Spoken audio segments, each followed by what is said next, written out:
Il y a 13 ans, quasiment jour pour jour, j'ai découvert que j'avais un diabète de type 1. J'ai choisi d'aborder ça au jour le jour. Le diabète de type 1 est quelque chose dont on ne s'échappe pas. Je savais que la seule personne qui pouvait m'aider, c'était moi-même. Chaque personne souffrant du diabète trouve son propre remède. Le vélo, c'est devenu le mien. J'ai toujours adoré être dehors, au milieu des montagnes, depuis que je suis gamin.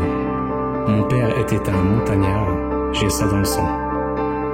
Quand j'étais enfant, je voulais devenir bûcheron. Quand on m'a diagnostiqué, l'échappatoire naturel pour moi, c'était d'être dehors, de faire du sport. J'avais la forme, j'arrivais à garder le contrôle de mon insuline. Je pensais que j'avais tout ce dont j'avais besoin. Puis un jour, j'ai découvert le triathlon. Depuis tout petit, j'avais peur de l'eau. Donc, en me lançant ce défi, j'ai senti que je n'étais plus seulement en train de gérer mon diabète, mais de le dépasser. En courant, j'ai atteint des lieux qui me semblaient inatteignables, même dans mes rêves les plus fous. L'étape d'après, bien sûr, c'était Ironman. Ça voulait dire que mon entraînement devait prendre une nouvelle dimension. À la fin de la course, après presque 12 heures d'effort, j'étais euphorique.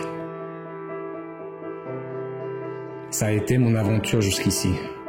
Et je sais que la chose la plus importante que je puisse faire, c'est d'aider les autres. Mon rêve est d'entraîner d'autres diabétiques et de les motiver à utiliser le sport pour se sentir bien et vivre leur vie à fond.